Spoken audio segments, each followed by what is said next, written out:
নমস্কার বন্ধুরা, মনের গল্প অফিসিয়ালের পক্ষ থেকে আবারও একটি নতুন ভিডিওতে আপনাদের সকলকে স্বাগত। আজ আমরা এই নতুন ভিডিওর মাধ্যমে আপনাদের সাথে শেয়ার করতে চলেছি একটি মিষ্টি ভালোবাসার গল্প, যেখানে রয়েছে রাহুল আর রিনির একটি ভালোবাসার কাহিনী। শুনতে থাকুন, আশা করি খুব ভালো লাগবে। তাই তো বলি, শোনো আর শোনাও, মনের গল্প অফিসিয়ালে মজে যাও।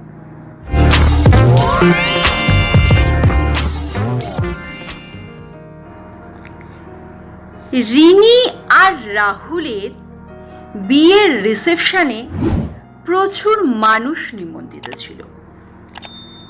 তাদের সকলের মনেই একটাই প্রশ্ন ছিল যে রাহুল কেন এমন একটি মেয়েকে বিয়ে করল।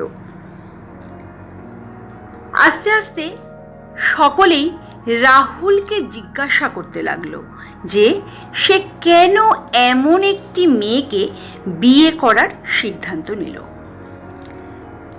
রাহুল তাদেরকে বলতে লাগলো যে পাটনার একটি ছোট্ট গ্রামে এই রাহুল আর রিনি বসবাস করত।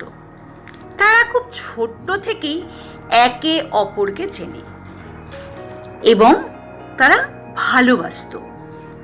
তাদের এই ভালোবাসাটা ছিল ঠিক যেন পরীর গল্পের মতো। এবং তারা যখন আস্তে আস্তে বড় হতে থাকে, তারা একে অপরকে প্রতিশ্রুতি দেয় যে তারা যত কঠিন পরিস্থিতি আসুক না কেন, তারা কেউ একে অপরকে ছেড়ে কখনোই সরে যাবে না।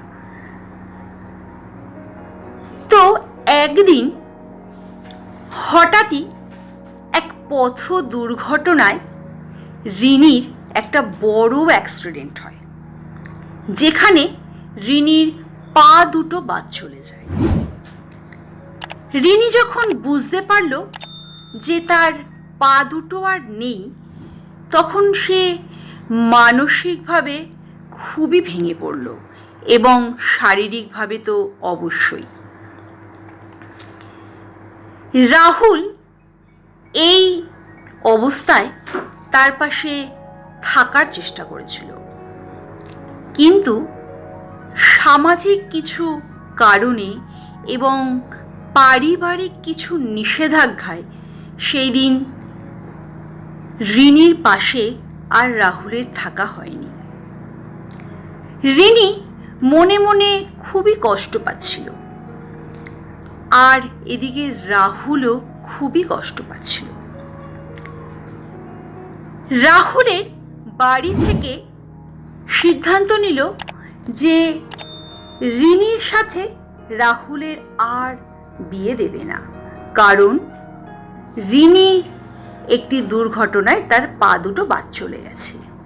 কিন্তু রাহুল কিছুতেই এই বাড়ির সিদ্ধান্ত মানতে নারাজ। সে বারংবারই বলতে চলেছে যে যদি সে কখনো বিয়ে করে তাহলে রিনিকেই বিয়ে করবে। এইভাবে বছর কয়েক কেটে গেল।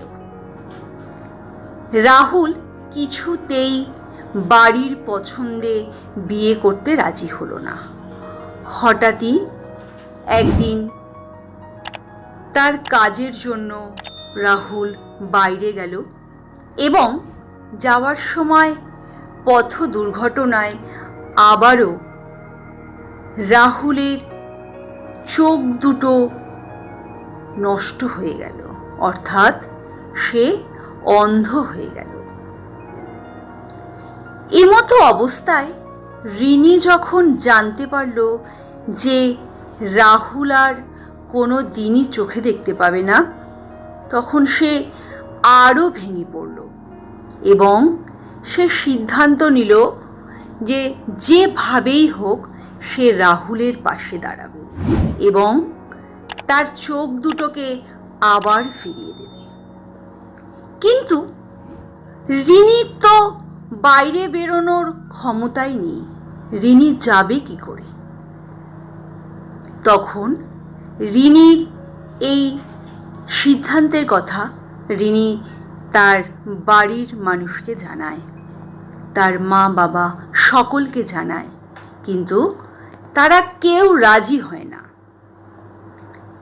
তারপর রিনির এত কষ্ট দেখে তারা রাজি হয়ে যায় যে হ্যাঁ, রিনিকে নিয়ে তারা রাহুলের কাছে যাবে।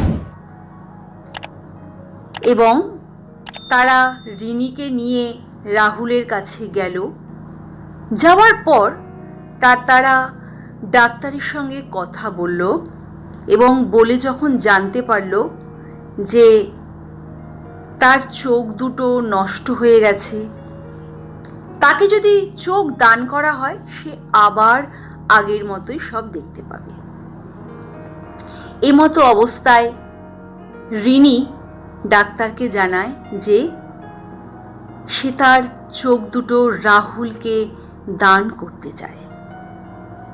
কিন্তু সেখানেও তার বাড়ির মানুষ রাজি হয় না। কিন্তু রিনির জেদের কাছে তার বাড়ির লোকরাও তখন হেরে গিয়েছিল এবং তার কথা অনুযায়ী রিনির চোখ দুটো রাহুলকে দান করা হয়। কিন্তু তখনও রাহুল জানতো না যে কে তার চোখ দুটো দিয়েছে। তারপর রাহুল যখন জানতে পারল যে রিনি তাকে চোখ দুটো দান করেছে, তখন রিনির প্রতি তার শ্রদ্ধা এবং ভালোবাসা আরও অনেক অনেক বেড়ে গেল। তখন তার চোখ দুটো জলে ভরে গেল এবং সে সিদ্ধান্ত নিল যে তাকে যদি বিয়েই করতে হয় তাহলে সে রিনিকেই বিয়ে করবে। এই মতো অবস্থায় তাদের বিয়ের দিন ঠিক করা হলো এবং তারা একে অপরকে বিয়ে করল। এইভাবে তাদের শুরু হলো দাম্পত্য জীবন। তারা খুবই সুখী ছিল। তারা একে অপরকে পেয়ে তারা খুবই হ্যাপি হয়েছিল। এতক্ষণ এই গল্পটি শোনার জন্য ধৈর্য সহকারে আপনাদের সকলকে অসংখ্য অসংখ্য ধন্যবাদ। যদি গল্পটি ভালো লেগে থাকে তাহলে একটা লাইক এবং শেয়ার করে দেবেন। আর যদি কেউ এই চ্যানেলে নতুন হয়ে থাকেন তাহলে আগামী দিনে এইরকম নতুন ভিডিও পেতে প্লিজ আমাদের চ্যানেলটিকে সাবস্ক্রাইব করে রাখবেন। এই গল্প থেকে আমরা জানতে পারি যে প্রকৃত ভালোবাসা হাজারো প্রতিকূলতা থাকা সত্ত্বেও একে অপরকে ছেড়ে কখনোই সরে যায় না এবং তার পরিণতি ঘটেই। একটা সম্পর্ককে ক্ষমা এবং শ্রদ্ধার মাধ্যমে সুন্দর থেকে আরও সুন্দরতর করে তোলা যায়। ধন্যবাদ। সকলে ভীষণ ভালো থাকবেন, সুস্থ থাকবেন।